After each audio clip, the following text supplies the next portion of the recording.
Hello guys, magandang araw sa inyo lahat. This is Autoboy Zone. So mayroon na naman tayong gagawin na another Land Rover. So yung issue nito guys ay hindi mahanap kung saan yung misfire. So nagpalit na sila ng spark plug, nagpalit na sila ng ignition coil. So nag-compression test na, pasado na lahat, may mga pinalitan na, pero bumabalik-balik pa rin guys yung misfire niya. So makikita natin dyan guys, may water pump leak din siya, coolant niya. Ayun, kita natin kulay green yung coolant, pero hindi yan guys yung issue na i-repair natin, kasi yan alam na may-ari yan na may leak yung niya, pero ayaw pa rin yung ipagawa niya. So wala pa yatang budget. Ang gusto lang niya is yung misfire na hindi mahanap-hanap ng gumawa, kasi nag-compression test, okay, pasado, palit spark plug, nag-swap na yung spark plug, nag-swap ng tawag dito, ignition coil, hindi pa rin hanap-hanap, nag-swap na ng ignition manifold, ganun pa rin. So ngayon guys, papakita ko sa inyo kung ano yung na-discover ko dito, kasi sa sasakyan natin na Land Rover. So watch and learn guys.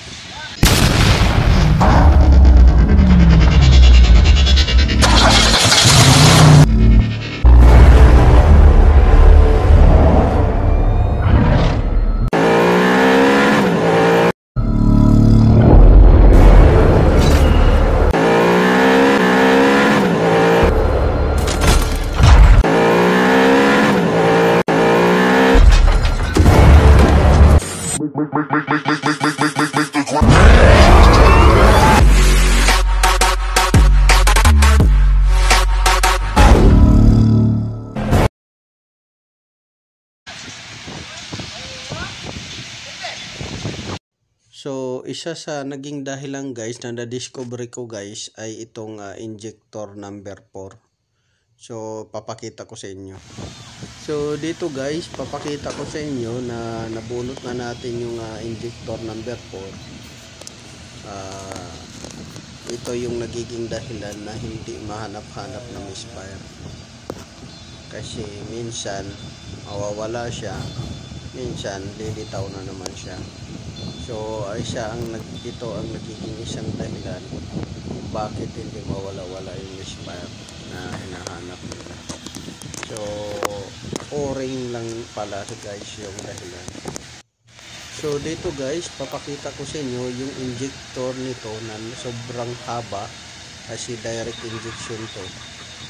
Yan yung bago, yung kulay blue na o-ring, yan yung luma. So ang nagiging dahilan guys niyan ay puro o-ring. Yung o-ring sa taas, tumulusot na yung pressure, kaya bumabaha doon sa ano. At saka yung o-ring sa baba, yun yung dahilan din na singaw. So o-ring lang pala guys yung nagiging dahilan nito sa injector na to.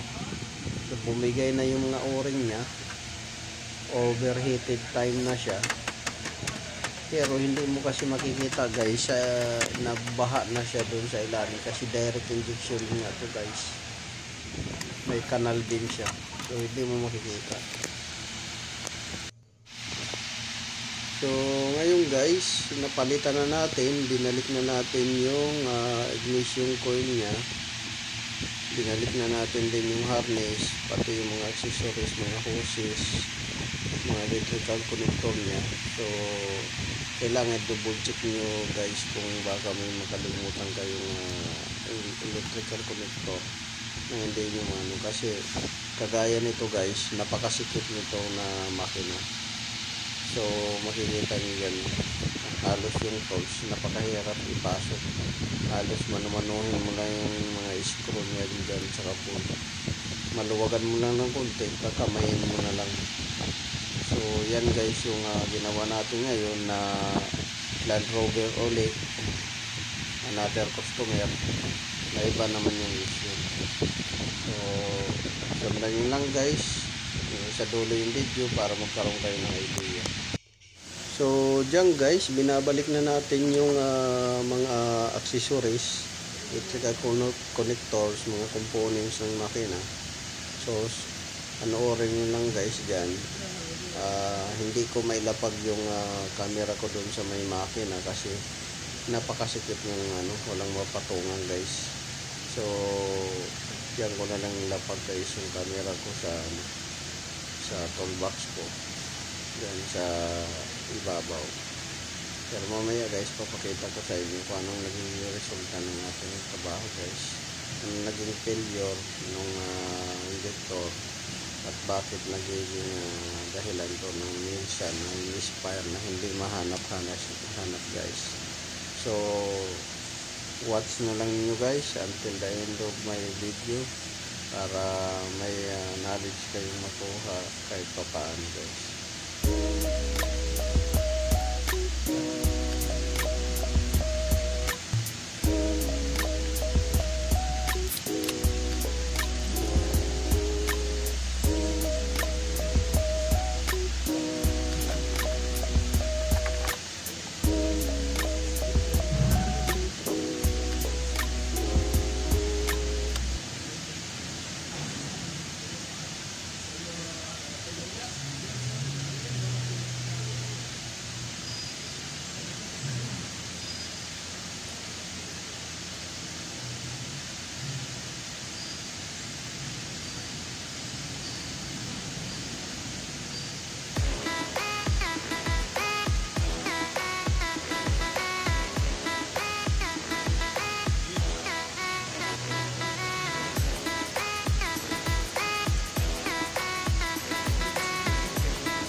So, diyan guys, after natin makumpleto yung mga accessories, na ibalik natin lahat ng mga components.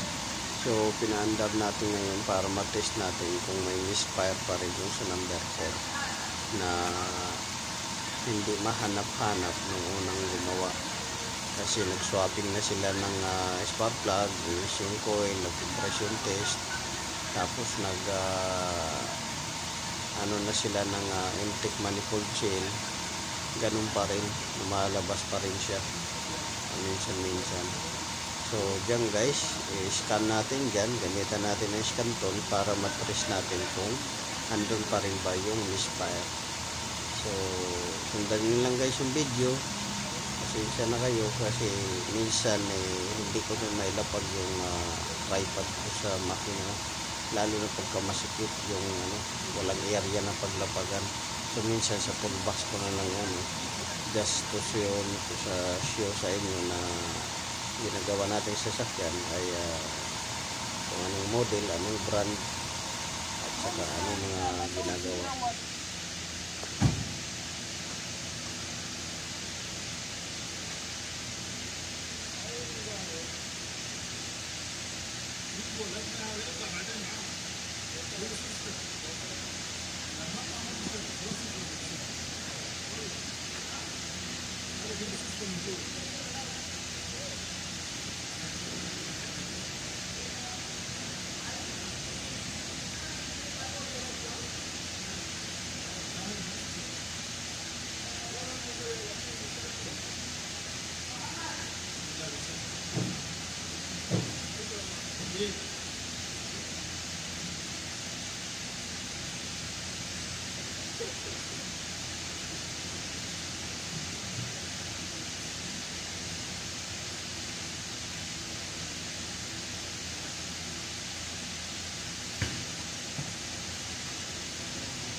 So diyan guys, ginamitan na natin ng scan tool.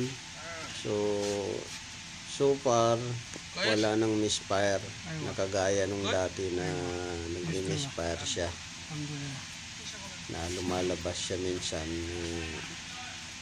naman nawawala.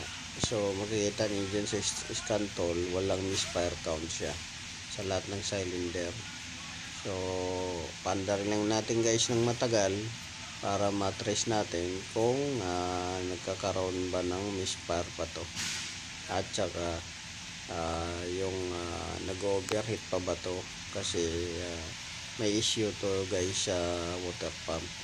So hindi naman pinapagawa pa ng may-ari kasi wala pa yatang budget. So titingnan natin kung baka may mag-overheat din to, nakagaya nung unang ginawa nating LR4 din na Land Rover, na pagka nag-overheat yung guys nagmi-misfire siya. So ang pinalitan lang natin doon ay nagpalit tayo, nag-ignish yung coil at saka spark plug.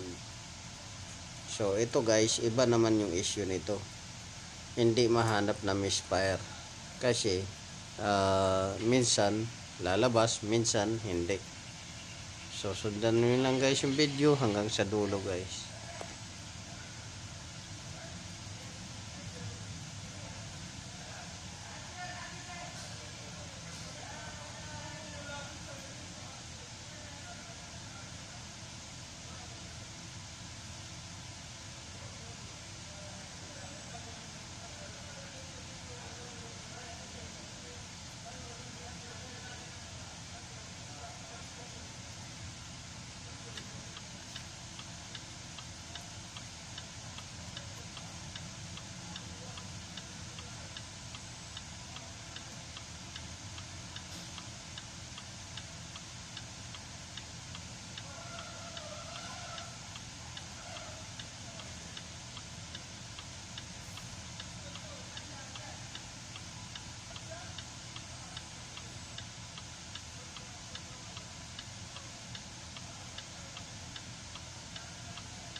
So dyan guys, makikita nyo, so far so good, wala siyang misfires kahit na sa anong cylinder.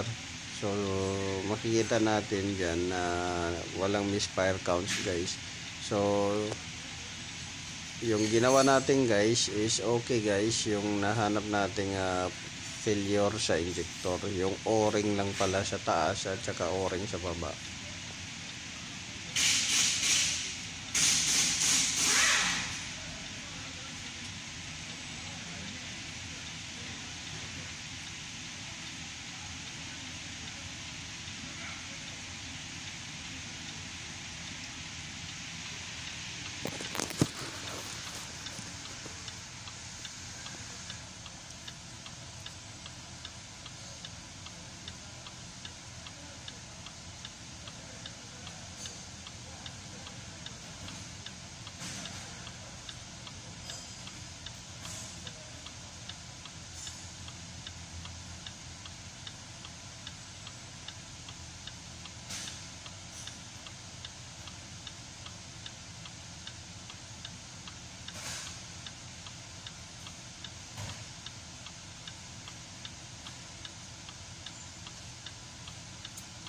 It's okay now?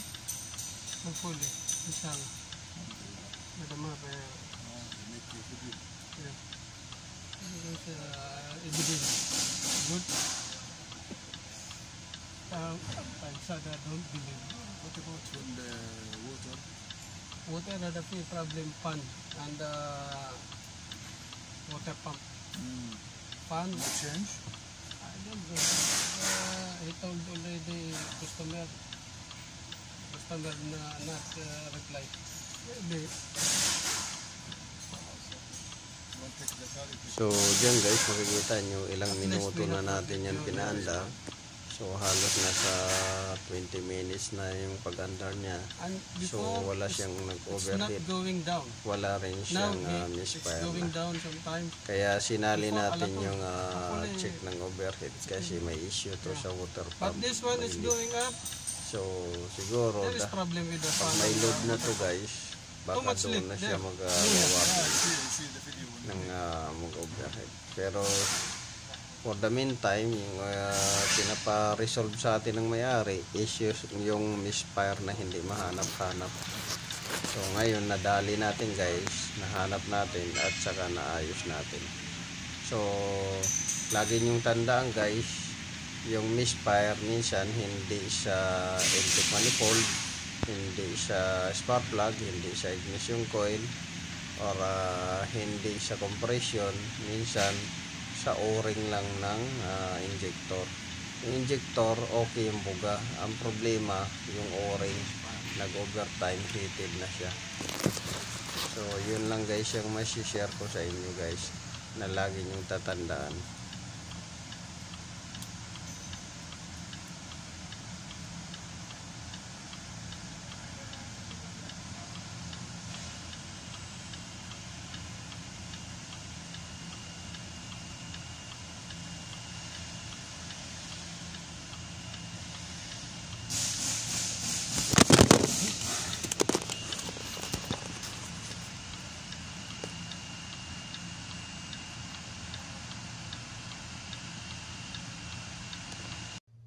So ngayon guys, check natin kung may mga fuel leakage siya doon sa mga fuel rail at saka sa mga hoses na hindi natin naikabit.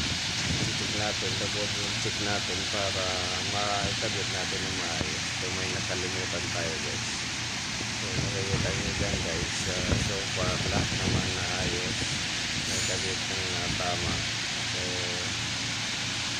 maayos guys yung ginawa natin. At saka ito lang ipapayo ko sa inyo, yung dulo na o-ring yan guys, yan o, nasunog na, nag-overtime heated na siya, kaya lumulusot dyan yung pressure. Pagka nag-compression yung chamber, piston, pag nag-compression, lusot na siya dyan hanggang doon sa gilid sa kanal na yan, kasi sunog ng halos flat na, wala na siyang nakaumbok. So yan yung isang nagiging dahilan guys ng pero yung injector na to guys, maayos yung puga nito kasi chinik ko yan sa computer kung yung fuel spring niya okay. So okay naman yung fuel spring niya. Ang nagiging dahilan guys lang ay yung o-ring sa taas at saka o-ring sa baba.